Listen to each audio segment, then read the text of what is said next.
Hope everyone had a nice weekend. I don't have anything off the top. Daphne, you want to kick us off? Yeah, thank you. Just on Israel, Lebanon, Yeah. I saw Kirby's comments that conversations have taken place over the weekend after the rocket strike in Golan Heights that killed 12 children and teenagers. What conversations has the U.S. been having with Israel and Lebanon since that strike? So I'm certainly not going to get into the specifics of the diplomatic engagements, Daphne, but first let me just say we strongly condemn Lebanese Hezbollah's rocket attack that struck a soccer field in Majd al-Sham's area of Golan Heights over the weekend, killing 12 children. Secretary Blinken spoke with Israeli President Isaac Herzog today. He expressed condolences for those killed, and the United States prioritizes the protection of civilians in any conflict, and we mourn every loss of civilian life.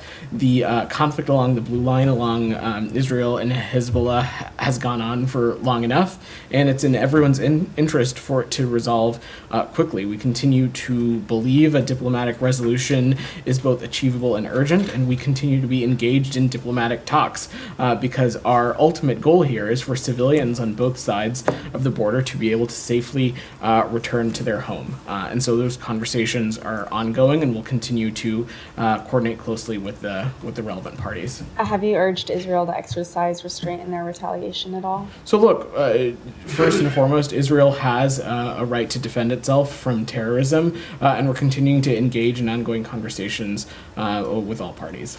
And then just on Gaza ceasefire talks, Kirby said there's no indication that the strike is going to negatively affect those discussions.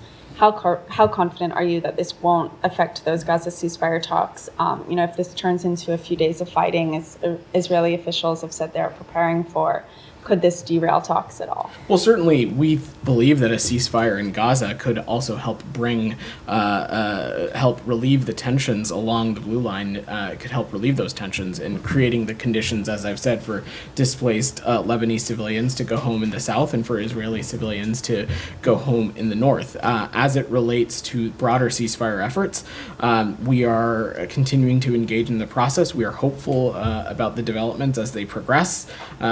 The negotiations are ongoing. We continue to believe that a deal is both achievable, but not only is it achievable, we think that it is necessary and urgent. And so those conversations are going to continue ongoing. Obviously, as Matt and the Secretary and others have said when they've been asked similar questions, it's not helpful to negotiate on the inner workings of those publicly, but we're going to continue to engage in the process. And Hamas has accused Israel of blocking a ceasefire, saying Netanyahu's government has inserted new conditions into the proposal at the latest talks. Is that your assessment as well?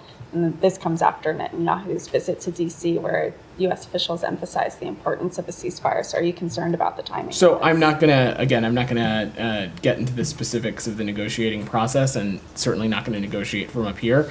There are a number of complicated details that need to be worked out, and I'm not going to outline those publicly. But again, we think a deal is both achievable and we think it's urgent. And as we have said previously and consistently, there has been a deal that was on the table, and Hamas needs to accept that deal. And we expect these conversations to keep on going. Has Israel inserted new conditions? Again, I'm just not going to speak to the negotiation process from here. Jenny. Following up on Daphne's questions on Lebanon, has the U.S. specifically warned Israel against striking Beirut as it's part of its response? I'm not going to speak to specific diplomatic engagements, Jenny. First and foremost, let me just reiterate what I've said previously, is that Israel has a right to defend itself against terrorism. We are continuing to engage, and we're continuing to seek a durable diplomatic solution that ends all types of cross-border fire, and it makes it possible for those who are displaced on both sides to return home. That is our priority. Does the U.S. consider striking Beirut within the right to defend itself, given the potential for escalation? That's just a hypothetical, Jenny. We're not going to get ahead of that process. What we're focused on right now is engaging in a diplomatic conversation with both sides. Our priority is creating the conditions so that civilians on both sides of the borders can safely return home. A number of carriers have canceled flights to Lebanon. How is the State Department preparing to help U.S. citizens who might want to So live there? we have no higher priority than the safety and security of U.S. citizens overseas. Our message to American citizens in Lebanon continues to be that they should enroll in the Smart Traveler program so that they can receive important messages about the safety conditions on the ground and other considerations and factors that they may have. We don't have any plans for or an announcement as it relates to an evacuation or efforts for private U.S. citizens from Lebanon. I will also use this opportunity to remind folks that as it relates to the travel advisory warning for the entire country, that continues to be at a level 3, and specifically southern Lebanon is at a level 4.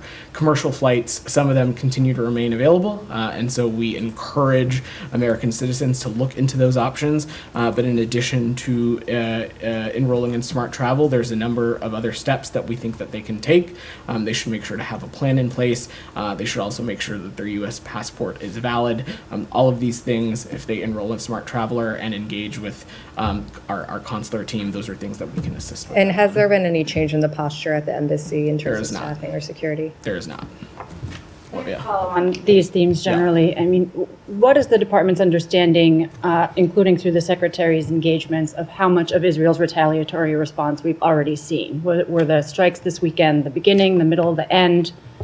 I'm just not going to speculate on that, Olivia, and that's something I will leave it to our Israeli partners and the IDF to speak to. What I can say is that what the United States is squarely focused on, which is one, ensuring that we come to some kind of durable diplomatic solution that is that will allow civilians in both Israel and Lebanon to be able to safely return home. That's what our priority is. We'll also continue to remain engaged with officials in Lebanon as well as officials in Israel as well. I mean, the Prime Minister said that the response is coming and it will be severe, indicating that there may be more to come. Is the U.S. preparing for that kind of a scenario? We are engaging with the relevant entities continuously, as well as continuing to remain focused on a durable diplomatic solution. I'm not going to get ahead of what's going to happen here or try to speculate or preview. First and foremost, again, we strongly condemn this attack that struck the soccer field, but beyond that,